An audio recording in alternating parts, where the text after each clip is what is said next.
Alors, la kinésithérapie est une discipline paramédicale qui consiste à aider à la rééducation motrice et fonctionnelle d'un patient bien déterminé. Cependant, il n'est pas si développé dans un pays comme le Sénégal. La preuve, selon les chiffres, il y a un kinésithérapeute pour 200 000 habitants. Et forcé de constater aussi qu'il y a énormément de salons de massage à Dakar. Une menace aux yeux de ces professionnels de la rééducation, les kinésithérapeutes. Une réglementation est donc nécessaire. Le dossier de Coin Éco est signé Mamadou Gaye-Kassé. Le déficit de kinésithérapeutes au Sénégal est criant. Les spécialistes de la rééducation ne dépassent pas 70, un ratio extrêmement faible rapporté à la taille de la population.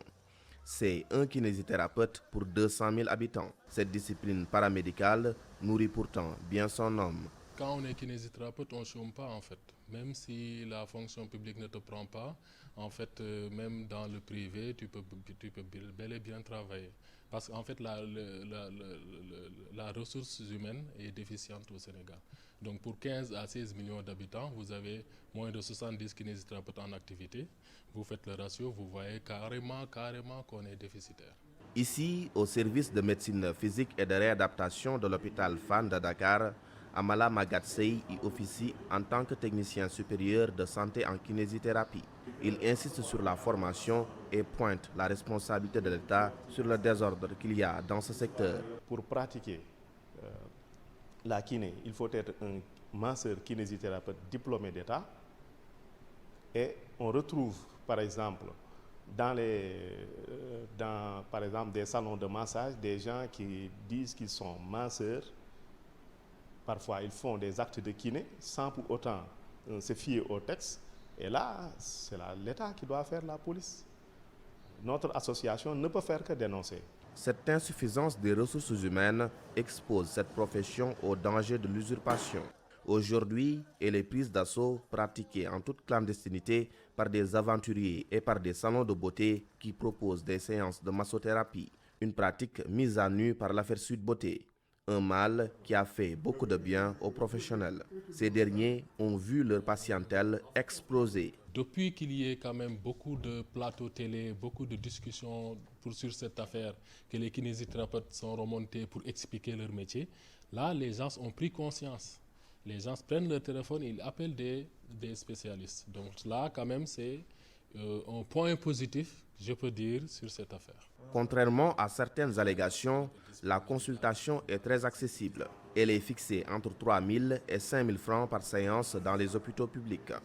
Dans le privé, tout dépend, mais elle ne peut dépasser 25 000 francs. C'est des maladies qui sont, par exemple, traitées à long cours, comme les AVC, avec hémiplégie et tout ce qui est suite de neurologie. Ça, c'est des maladies qui sont invalidantes et qui sont à long cours. Là, c'est à 3 000, la séance à l'hôpital.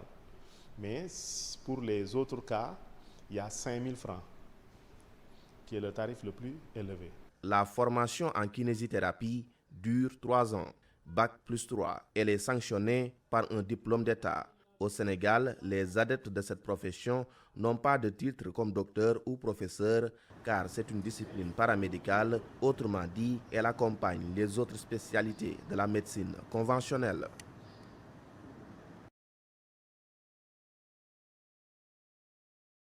Merci à Mamadou Gaye-Kassé. Après l'être et le paraître, voici donc le bien-être, une quête permanente d'une meilleure sensation. En conséquence, c'est développer ce qu'il convient d'appeler une industrie corporelle. Bonsoir Mamadou Ndiaye. Bonsoir Adama. Et vous recevez ce soir le président de l'association sénégalaise des kinésithérapeutes rééducateurs, Cher Seck. Bonsoir. Bonsoir Adama. Allez, c'est parti pour votre entretien. Oui, Cher est très impliqué justement dans cette activité qui prend de plus en plus des proportions extrêmement importantes et se fait suscite la curiosité justement des Sénégalais et peut-être même des Africains. Mais en très peu de mots, qu'est-ce qui distingue le massage de la phytothérapie? Bon, vous me permettez d'abord de saluer les collègues et tous ceux qui évoluent aujourd'hui dans le secteur de la santé, et surtout ceux qui sont à l'heure actuelle dans les centres de traitement. Actuellement, ils sont vraiment sous tension compte tenu de l'aggravation de la situation des cas de Covid. Vous posez une question assez importante parce qu'on a tendance à prendre le massage comme une discipline, alors que le massage en tant que tel n'est pas une discipline, c'est un module de formation qui parfois ne dépasse même pas 30 heures. Donc, on vous a expliqué, j'ai entendu tout à l'heure le camarade dire, parce que le niveau le plus bas dans le cadre de la formation, c'est peut-être le niveau de la licence, qui est de 3 ans. Donc, ce niveau-là, peut-être même le niveau master, peut permettre d'avoir au moins 180 crédits. Donc, le massage n'est que de 30 heures. Donc, c'est une discipline qui accompagne le cadre de la rééducation fonctionnelle ou de la réadaptation. Donc le massage en tant que tel ne peut pas être un métier. On ne peut pas délivrer un diplôme pour un module de 30 heures. Donc ça ne répond pas aux critères de délivrance d'un diplôme. Ça, c'est indéniable. Maintenant, qu'est-ce que c'est que la rééducation fonctionnelle en tant que telle? La rééducation en tant que telle est une discipline qui pratiquement, comme on l'appelle, c'est la physiothérapie. Et quand on parle de physio, c'est la fonctionnalité. Parce que le corps humain, sur la base de l'anatomie qui définit les structures et la morphologie, permet à la physiologie de faire fonctionner par rapport à cette situation. Donc, le kiné en tant que tel permet de reprendre ce qu'on appelle la fonctionnalité. Parce qu'une personne avec l'harmonie du corps, qui a tous ces éléments, que ce soit sur le plan osseux, sur le plan musculaire, sur le plan articulaire, et comme aussi sur le plan nerveux, parce que la commande vient de là-bas, parce que c'est l'hypothalamus qui agit sur l'hypophyse et qui agit sur l'ensemble des glandes endocrines, qui permet aux organes, que ce soit le cœur, que ce soit les poumons, que ce soit le rein, que ce soit le foie, de pouvoir fonctionner correctement. Mais il arrive à une certaine période, soit c'est un accident, soit c'est une maladie qui entraîne un déficit sur le plan soit moteur ou bien sur le plan en tout cas de la fonctionnalité. Maintenant, c'est différent, ça va aller dans n'importe quelle spécialité. Ça va être du domaine de l'orthopédie, de la traumatologie. Mais une fois que l'obstacle est levé, le handicap est là. C'est comme dans les cas de tétraplégie, une personne a un accident de la circulation, il y a sur le plan médulaire un problème, le neurochirurgien opère, mais la tétraplégie reste la paralysie des membres inférieurs. C'est là où intervient. C'est valable aussi pour quelqu'un qui te fait un accident vasculaire cérébral, où le neurologue lève l'obstacle parce qu'il y avait un défaut d'irrigation au niveau cérébral, soit c'est l'hémisphère cérébral droit ou l'hémisphère cérébral gauche, mais une fois que l'obstacle est levé, la paralysie laisse. Donc c'est là où intervient le kiné pour faire retrouver la fonctionnalité. Et il y en a plusieurs dans le domaine de la pneumo, de la pédiatrie, de la cardiologie, de la trauma. En tout cas, c'est pratiquement plus de 20 disciplines, donc c'est une discipline vraiment transversale. Donc, alors, le corps est un organe extrêmement complexe, mais est-ce que nous sommes à l'écoute de notre propre corps? Qu'est-ce qui peut nous faire découvrir notre propre corps? Bon, le corps est assez complexe. Si on vous dit la constitution même de ce corps humain, c'est sur le plan cellulaire, on peut dire entre 30, 10 puissance 12 de cellules qui sont dans notre corps, qui constituent les organes que je vous ai cités tout à l'heure, la morphologie et tout cela. Et sur le plan de la fonctionnalité, il faut des liens par rapport à ces situations. Maintenant, c'est l'harmonie. L'harmonie, c'est quoi? C'est comme ici l'environnement. Aujourd'hui, vous êtes regardé à travers le monde entier. C'est parce que tout simplement, on est dans un plateau où vous êtes journaliste, mais derrière, il y a des gens qu'on ne voit pas, qui sont des techniciens, mais en dehors de ces techniciens, il y a les caméras, il y a tout cela. Donc, il faudra que tout soit harmonisé pour permettre à l'organisme de pouvoir fonctionner correctement. Maintenant, s'il y a un seul élément qui n'est pas en règle, ça dérègle tout le système et ça peut se répercuter sur le fonctionnement de cette même structure. Alors, est-ce qu'il faut simplement attendre qu'il y ait justement un dérèglement pour qu'on aille voir justement les kinésies? Ou bien est-ce qu'on peut, parce qu'on est à l'écoute justement de son corps, découvrir son corps et prendre justement des dispositions pour ne pas... Parce que chaque fois, il y a des signes d'alerte. Parce qu'une personne, quand ça ne va pas, vous le sentez. Soit vous êtes fatigué, ça ce sont les premiers signes, ou bien vous avez de la fièvre, ou bien en tout cas, vous sentez réellement votre corps quelque chose que vous ne sentez pas. C'est des signes d'alerte. Maintenant, c'est à quel niveau? Parce que quand il y a une anomalie, soit c'est localisé dans une zone bien précise, soit vous avez des maux de tête, vous avez une douleur au niveau lombaire, vous avez une douleur au niveau de l'épaule, vous avez une douleur au niveau du genou ou de la jambe. À partir, par exemple, donnez l'exemple au niveau du genou. Vous vous dites quels sont les organes qui sont au niveau du genou. Nous, en tant que kiné, quand on fait un bilan, c'est atome. D'abord, il y a la capsule qui est là-bas. Il y a les os qui sont là-bas, à part le plateau tibial et le fémur. Il y a la rotule. Il y a les tendons qui sont là-bas, mais il y a les ligaments. Quel type de ligaments? Les ligaments croisés et les ligaments latéraux. Donc, s'il y a une anomalie quelque part, tu peux te dire quels sont les éléments qui sont susceptibles d'être touchés dans cette zone. Mais il y a des tests qu'on peut faire. Par exemple, si aujourd'hui vous voulez tester s'il y a une atteinte ligamentaire, vous pouvez faire ce qu'on appelle des tests de laxité pour voir au niveau de la rotule s'il y a une fracture. Mais il y a des examens aussi paracliniques que peut-être l'orthopédiste va faire, ou bien peut-être le neurochirurgien. Mais une fois que ce diagnostic est établi par ces spécialistes et qu'ils sentent que la nécessité de la prise en charge est du domaine de la kinésie, ils font la prescription, on nous envoie ces mêmes malades. Mais nous, à partir de là, nous faisons un bilan pour voir les déficits qu'a la personne sur le plan de la fonctionnalité. Et c'est ce déficit-là, sur la base d'une cotation, que nous allons faire le travail qui nécessite la reprise de la fonctionnalité. Et c'est quoi la différence entre le travail d'un kinésithérapeute et celui d'un ostéopathe? Bon, la différence, l'ostéopathe, il fait le travail, c'est un travail purement manuel. Et l'ostéopathe ne se limite que peut-être au niveau osseux et pour ce qui est lié. Pour la kinésithérapie, c'est-à-dire, on fait même dans le cadre de la réadaptation cardiaque. L'ostéopathe, il n'intervient pas dans le cadre de la réadaptation cardiaque.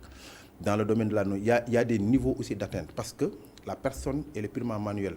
Nous, à notre niveau, nous utilisons même des appareils pour nous permettre de pouvoir le faire. Alors que l'ostéopathe, lui, n'entre pas dans ce domaine.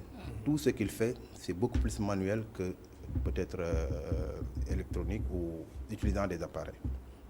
Alors, on est maintenant dans l'état moderne et on a vu que les gens soignent leur corps, ils prennent soin de leur corps.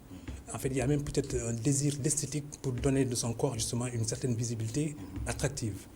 Qu'est-ce qui explique cet engouement pour soigner le corps, pour le rendre beau, peut-être même pour le rendre un peu plus à l'aise et puis voilà, répondre au goût sans doute d'une tendance qui se définit. Plus que le monde développe, plus que les gens ont des moyens et plus qu'ils ont des moyens, ils ont tendance à améliorer leurs conditions de vie. Et dans ces conditions de vie, le plan esthétique est d'une importance capitale, que ce soit chez l'homme comme chez la femme. Parce qu'on a besoin de vivre longtemps, mais on a besoin aussi de vivre jeune. On n'a pas besoin de rides, on a besoin aussi d'avoir une bonne musculature et on a besoin que ces muscles-là puissent vous tenir. Mais pour que cela puisse être fait, il y a des volets, parce que c'est ce qu'on appelle l'hygiéno-diététique. Il y a l'hygiène, mais il y a l'alimentation. L'alimentation doit faire en sorte que ça ne puisse pas détruire vos organes qui servent à l'organisateur pour que vous ne puissiez pas avoir de diabète. Parce qu'il y a des organes, si vous les détruisez, vous l'avez. L'exemple du rein est là aussi. Si vous y mettez, par exemple, des produits qui, à la longue, vont détruire votre rein, vous pouvez souffrir d'une insuffisance rénale ou bien le rein ne va pas faire son travail normalement. Sur le plan cardiaque aussi, on a besoin de faire du sport. Même la marche, c'est du sport. Et vous faites la marche, vous entretenez votre cœur. Donc, vous avez moins de risques de développer des maladies coronariennes. Sur le plan pulmonaire aussi, il faut que l'environnement, quand on respire aussi, qu'on respire de l'air pur. Si on ne peut pas respirer de l'air pur, évitons aussi de polluer. La pollution peut être industrielle, ça peut être les voitures, et ça peut être l'environnement dans lequel nous vivons. Mais tout cela, si vous avez les moyens de pouvoir le faire, vous le faites. Maintenant, quand vous êtes fatigué, ça veut dire que vous avez accumulé au niveau musculaire pas mal de déchets, surtout de l'acide lactique. Mais c'est là où vous avez besoin de pouvoir les drainer et de les faire sortir. Le corps est devenu un produit marchand et on a vu peut-être toute une kyrielle de produits industriels développés simplement pour donner au corps justement ce dont le sujet a besoin. Est-ce que cette marchandisation du corps n'entraîne pas des excès? Si. Vous savez, c'est la loi de l'offre et de la demande. Je vous ai dit, quand les gens ont de l'argent, ils ont besoin, eux, d'avoir des listes. Peut-être à une certaine période, des gens qui n'ont pas les moyens ne vont pas aller dans des zones pour se faire entretenir leur corps parce qu'ils n'ont pas les moyens de pouvoir le faire. Mais quand vous gagnez beaucoup plus de l'argent, vous avez des moyens, vous allez chercher le confort, en tout cas d'améliorer par rapport à la situation. Donc c'est devenu un véritable business. Maintenant, je vous ai dit, c'est la loi de l'offre et de la demande. Si aujourd'hui, par exemple, le besoin est là et qu'il n'y a pas suffisamment de gens pour les prendre en charge, d'autres qui voient qu'il y a un créneau qui leur permet de s'enrichir, ils vont s'y engouffrer. Et maintenant, c'est là où revêt l'importance de la régularisation et de l'importance de l'État. Et l'importance que devrait faire l'État, c'est penser d'abord à former suffisamment de personnes. Parce que ça, c'est le premier palier. C'est comme aujourd'hui, je veux atteindre un taux de couverture d'alphabétisation ou de trucs de l'enseignement, en tout cas pour les enfants, alors que vous ne formez pas suffisamment d'enseignants, vous ne recrutez pas suffisamment d'enseignants, vous ne pouvez pas atteindre ce taux de couverture. Vous ne pouvez pas dire que je vais lutter contre des maladies, rougeole, fièvre jaune ou trucs, alors que vous ne vaccinez pas les enfants. Et pour vacciner des enfants, il faut former du personnel qui doit vacciner. Vous pouvez Est-ce que votre profession est attractive? Est-ce qu'elle est symboliquement sexy pour peut-être Non, pouvoir susciter des vocations? l'attraction, vous nous posez la question à savoir est-ce que la fonction publique est attractive? C'est ça la bonne question. Parce que moi, je vous dis, personnellement, si j'ai quitté la fonction publique, je peux gagner 4 à 5 fois que ce que je gagne dans la fonction publique. Autrement dit, vous allez vous installer à votre propre compte? Non, non, c'est parce que c'était un choix au début. D'accord. C'était un choix. Nous avons choisi de servir notre pays, d'être dans l'administration. Mais de plus en plus, les gens ont tendance à quitter parce qu'ils se disent qu'il y a une forte demande. Parce qu'aujourd'hui, si des personnes qui n'ont aucune qualification aujourd'hui gagnent 3 fois ou 4 fois plus que nous, on ne peut pas être plus royal. Nous voulons servir notre pays, mais nous n'allons pas continuer à nous investir dans une administration qui ne reconnaît pas même notre compétence. Parce qu'aujourd'hui, non seulement nous sommes mal payés, la deuxième des choses est que notre plan de carrière est bloqué. Peut-être tout à l'heure, le collègue a parlé du niveau de formation. Actuellement, il y a des gens, parce que le niveau le plus élevé à l'heure actuelle, parce que pour faire la formation de kiné, il faut impérativement avoir une licence. C'est là où il devrait parler. Parce que quand il parlait au temps où il y avait le concours direct. Mais le concours direct, ça fait presque 10 ans, on ne l'a plus ouvert. Or, pour faire la formation, il faut avoir la licence d'abord. Cette licence, c'est pour les infirmiers d'État et les sages-femmes d'État. Donc les infirmiers et les sages-femmes d'État, c'est Bac plus 3 ans. Et vous devrez exercer 4 ans avant de pouvoir se présenter au concours. Et vous faites 2 ans de formation, c'est que vous faites votre master. Vous avez la possibilité d'aller en Europe ou aux États-Unis pour faire votre 3e cycle, c'est-à-dire le doctorat. Mais aujourd'hui, si on nous bloque au Sénégal, on ne permet pas à ces gens-là, si vous ne passez pas par des voies de contournement, ça ne devient pas motivant. Pour ceux qui aujourd'hui ont l'ambition d'aller loin dans le cadre du domaine dans lequel nous sommes. Pour être quand même sûr, il faut peut-être parler aux populations, le langage que les populations peuvent comprendre. C'est dans les hôpitaux qu'on peut justement faire régénérer le corps. C'est dans les hôpitaux qu'on peut peut-être au moins travailler le corps jusqu'à ce qu'il retrouve, disons, toutes ses fonctionnalités. Donc pourquoi vous ne menez pas des campagnes de communication en direction des populations, mais pour leur montrer également qu'il y a des équipements. Tiens, il fut des temps où le CTO était richement doté en infrastructures, pouvant prendre en charge justement la fonctionnalité des corps défaillants. Qu'est-ce qui explique qu'aujourd'hui une certaine léthargie prévale et qu'on assiste effectivement à une paupérisation à la limite de cet hôpital? On a toujours fait des communications. Mais vous savez, c'est la méconnaissance même du métier. Vous savez, même en Afrique, pratiquement, c'est vers les années 90 que l'école de kiné a été ouverte. Or, il y avait un département qui devrait exister au niveau de la faculté de médecine. C'est le département de médecine physique qui s'occupe de ce volet. Malheureusement, pour ouvrir ce chair du moins, il faut impérativement avoir au moins 2 professeurs titulaires. Donc il n'y en avait pas. Donc il n'y avait pas de département de physiothérapie ni de médecine physique au niveau de la faculté de médecine. Donc tous ceux qui ont été formés, c'est comme nous et il y avait d'autres voies de passage. Malheureusement, c'est à ce niveau où le temple vraiment qui devrait permettre, il n'y avait même pas de département de physiothérapie ni de médecine physique. Donc ça aussi, c'est un autre problème. Heureusement, récemment, on a eu le docteur Ngo qui a soutenu son agrégation dans le domaine bien précis. Donc c'est un professeur. Une fois qu'on aura 2 personnes, peut-être l'université va permettre d'ouvrir. Bon, il y a le professeur aussi Touré, qui est responsable de l'IFR de Thiès, qui est aujourd'hui en train de travailler pour l'ouverture d'un département de physiothérapie au niveau de l'université de Thiès. Je dis, c'est des initiatives qui sont en train de prises parce que même au niveau de notre corps, du domaine médical dans lequel nous sommes, il y avait certains même des médecins qui ont fait même jusqu'à leur agrégation.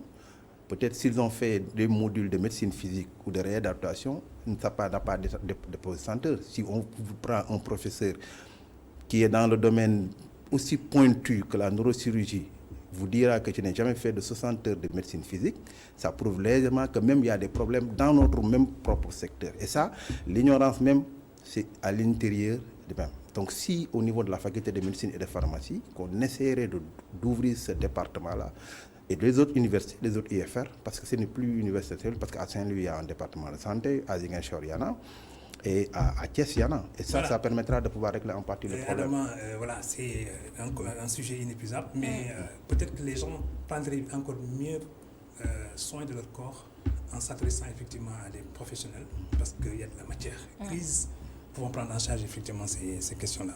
Merci, M. Seck. Merci, Mondou. Merci beaucoup. Merci à vous, messieurs. Il est 19h45 et c'est l'heure du journal, le bulletin d'information présenté par Oussama Monique Sagna. Bonsoir, Oussama, et bon journal. On se retrouve dans une vingtaine de minutes.